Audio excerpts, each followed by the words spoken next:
Our segment today is how do you make the transition from entrepreneurial company to a professional company? This is a stage in the life cycle. Entrepreneurial company is the go-go company, and we covered it in another segment of this program. And a go-go company gets into trouble.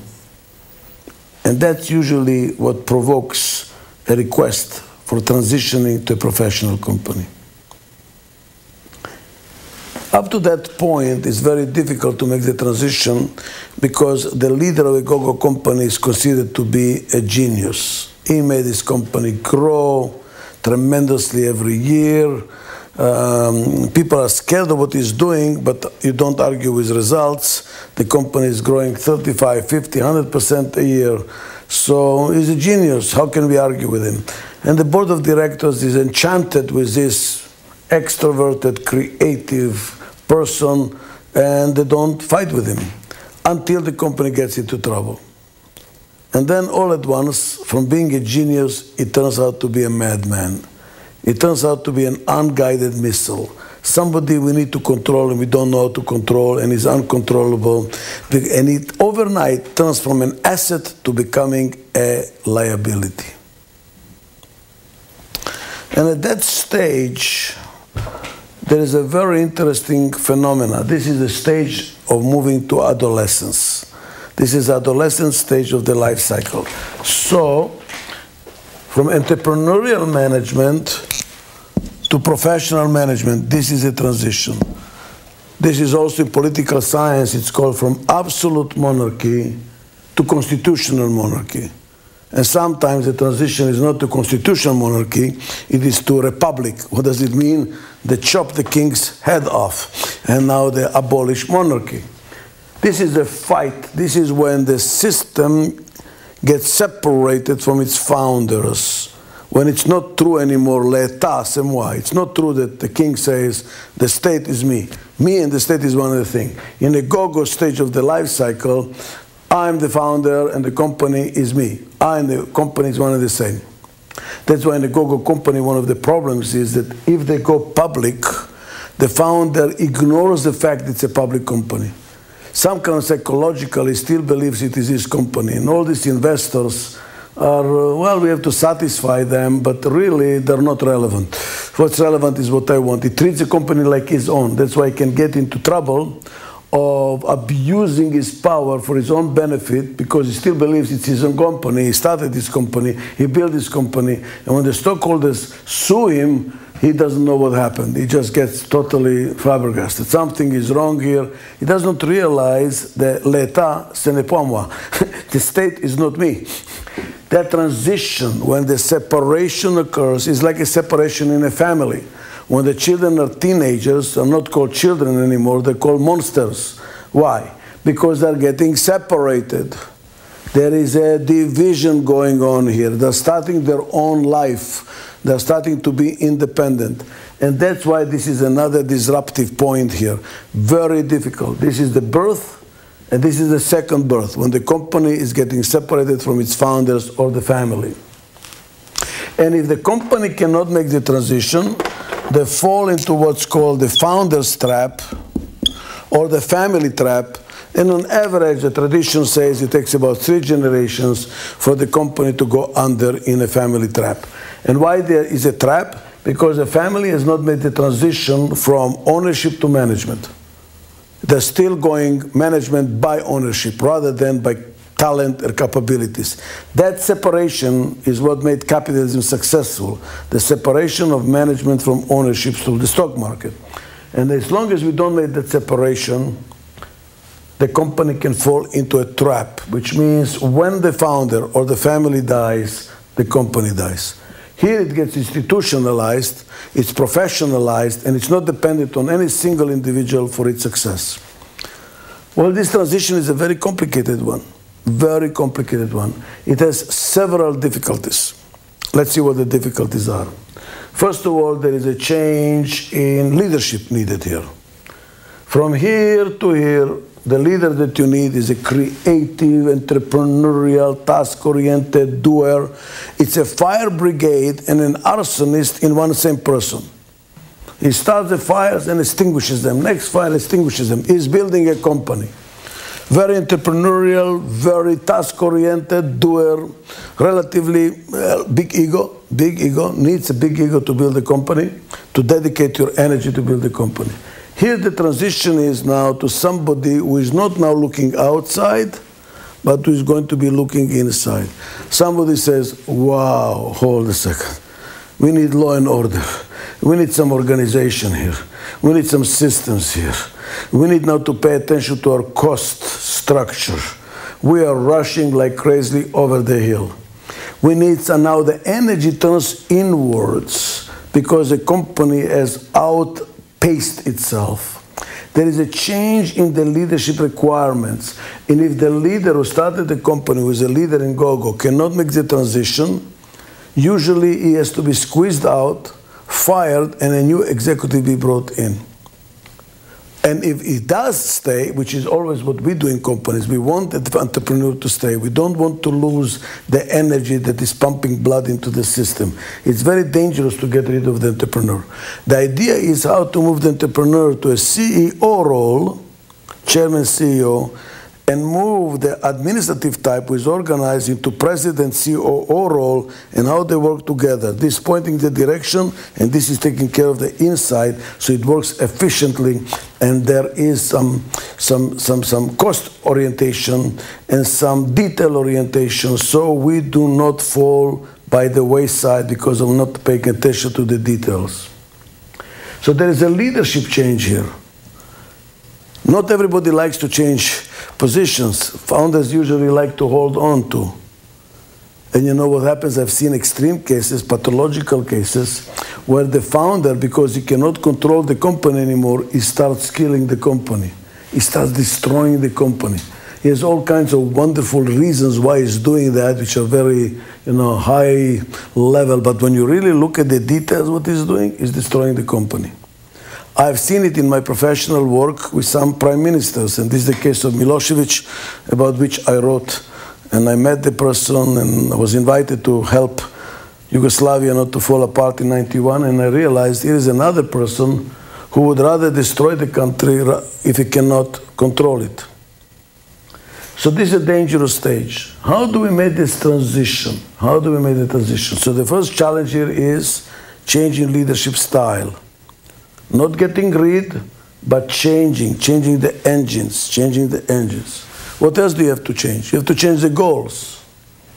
Here the goal is cash flow. They will do anything for cash flow because they're growing. Here the goal is sales, market share. Here the goal should be what? Profits. We are spending too much money. The sales are going up, the profits are going down. We have to now become profit-oriented. But the change from sales orientation to profit orientation is not an easy one. You need to have cost counting. You have to know what you're doing. You need to have information. And the information not be available because the organization is so scattered and disorganized and maybe even geographically all dispersed. It's very difficult to get your hands around the information. What else has to change here? The strategies. If you change the goal, the strategies have to change. Here the goal was market share. Profitability was a constraint. You don't want to lose money, but there was the profitability. Market share. Here you want profitability, but what happened to the market share? Don't ignore it. Now what you have to make is market share be a constrained goal. You don't want to have less than market share as you're changing the organization internally to be more profit-oriented. What else is changing? The structure. Here the structure is all around the founder, usually functional organizational structure, because it's very centralized. Now that we're becoming more professional, you should have multiple profit centers. You should develop the next layer of leaders to lead the company and to institutionalize entrepreneurial spirit in multiple places in the organization rather than monopolized in a single individual like it's in a GoGo. What else is changing from here to here? The reward systems. Here the reward system is, did you bring any sales? Did you bring any revenues? Bonus. Salary plus bonus. Forget equity. To give equity at this stage is too early. What will I do with equity? I mean, I don't know what's going to happen with this company. It doesn't motivate. You're just And by the way, many founders do make that mistake. They give equity. Why? Because it costs them nothing. It's especially in courtship. That's a classical mistake in a courtship. I'm starting a company and dreaming about a company. I'm trying to get people to support me. So I start making promises. If we have a company, you will represent me in Europe. If we have a company, you'll be on my board. If you have a company, you'll be my partner. You're giving away something that costs you nothing because there is nothing as yet. Eventually, it's going to come and bite you. Down the road, they're going to come from nowhere with all these promises you made and come and haunt you. In infancy, you should just give low salary, as low as possible, high bonuses as much as possible, reduce your fixed, increase your variable, because you are cash short and you need to get your rewards based on performance. Go, the same thing. The same thing. By the time you come to adolescence, it's not working anymore. Now you have to change it. Now you're profit-oriented. You have to go into profit sharing. But in order to go into profit sharing, guess what? It cannot be a windfall effect.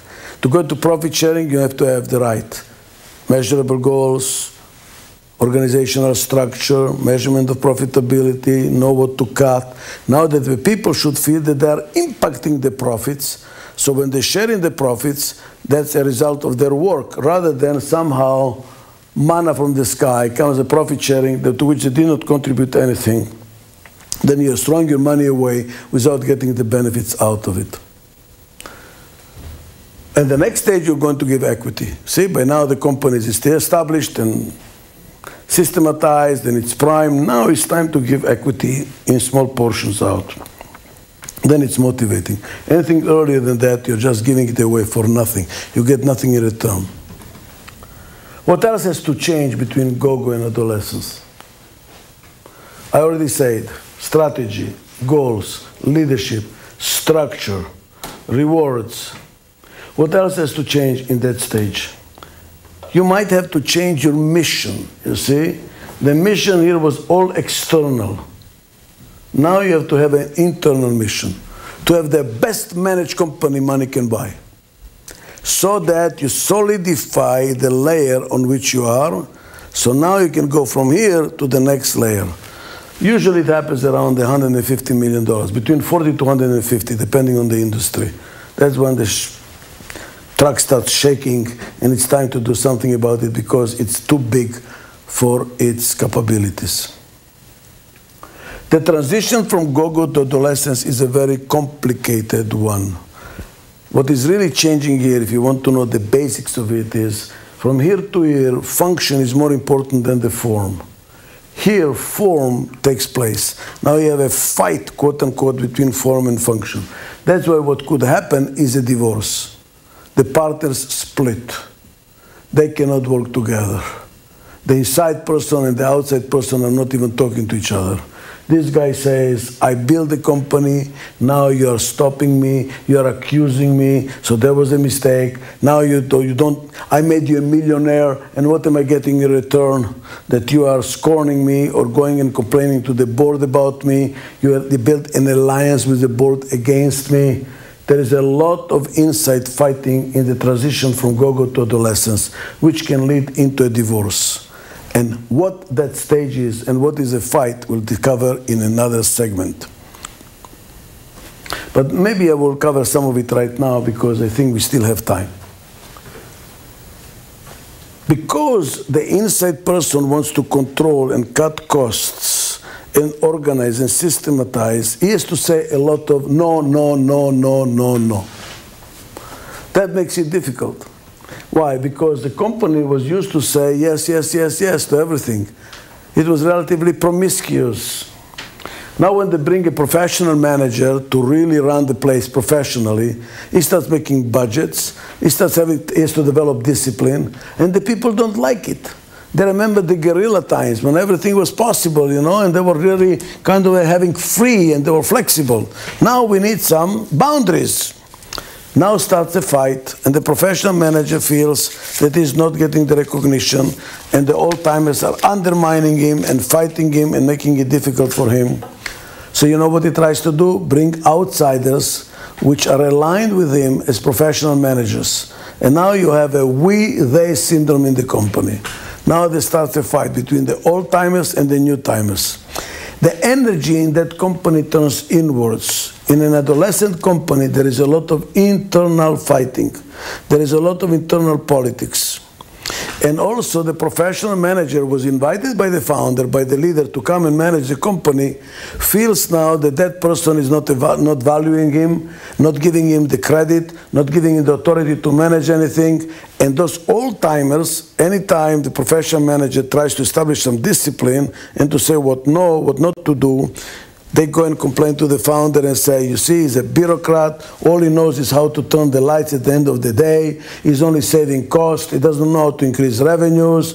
He is a bureaucrat. He's killing the company. And the founder says, I know they need me. And he plunges back in and he fires the professional manager and the circle starts all over again. This is classical adolescence. If the founder, if the leader is in control, he fires the professional managers one after the other. Or he abdicates, which is even worse. Hear me well. He abdicates. Says, I don't know how to manage it. It is too big, too many difficulties. Here are the keys. Run it.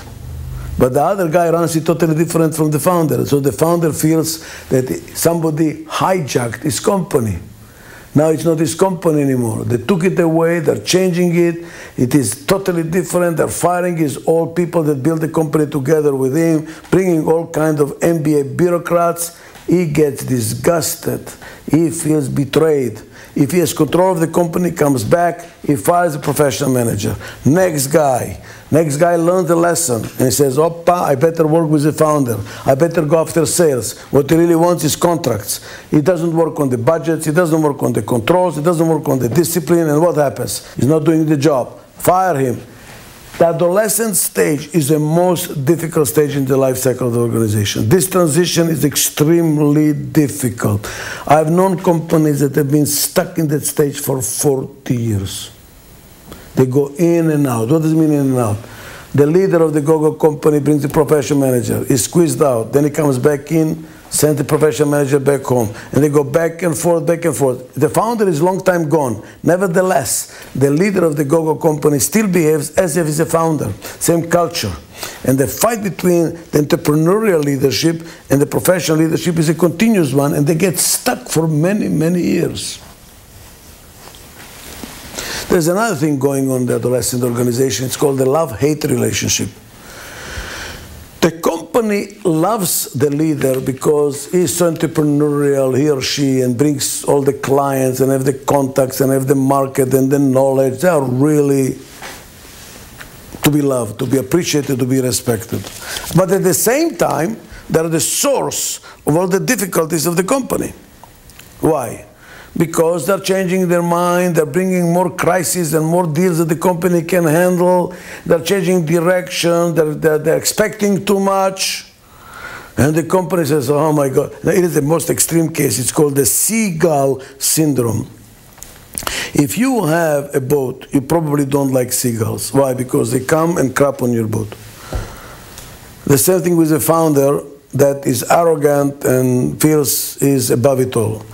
They start developing other interests, political interest, travel interest, maybe even extracurricular sexual orientation outside of the marriage because they feel so powerful and so successful.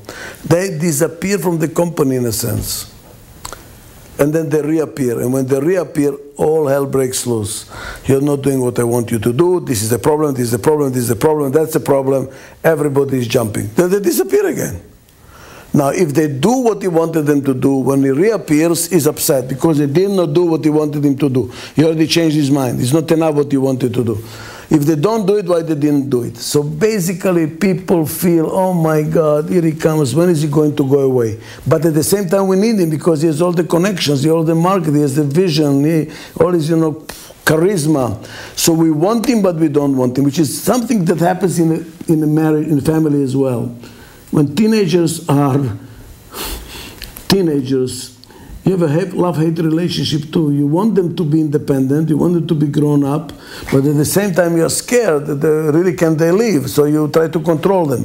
They would like to leave, but they don't want to go too far because they still need the support of the family.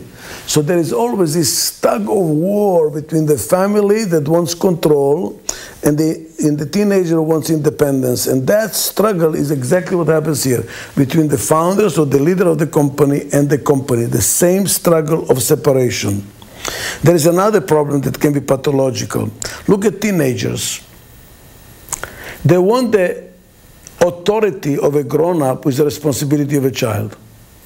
They, oh, I know what I'm doing. I'm grown up. They want authority. But they don't accept responsibility. Maturity is when you finally take authority and responsibility. When you're young, you take responsibility, but you don't have authority. And this transition is very complicated for a teenager. And it can be exasperating the parents because the kid wants all the authority to make decisions by himself, but when they make a mistake, they don't take responsibility. Somebody else's fault. You just want to shake them up. Same thing with an adolescent company. The company, they want to be independentized. They want to be emancipated from the leaders, from the founder of the Go-Go company. We want to be free because he's giving us all this hard time. But at the same time, they don't want to take responsibility for what's going on because it's his fault. He's leading the whole thing. He's making the trouble. And this love-hate relationship is not only from the organization to the leaders, but from the founder or the leaders towards the organization. The founder feels, I've done it. I built the company. I want to be freed. I want to go. I want other interests. But I cannot be freed. Now I'm a prisoner. I just started something hoping that I can split, but you know what? It is a Zen. This is a Zen story from Zen Buddhism. A farmer is going to market holding a rope, and the other end of the rope is a cow.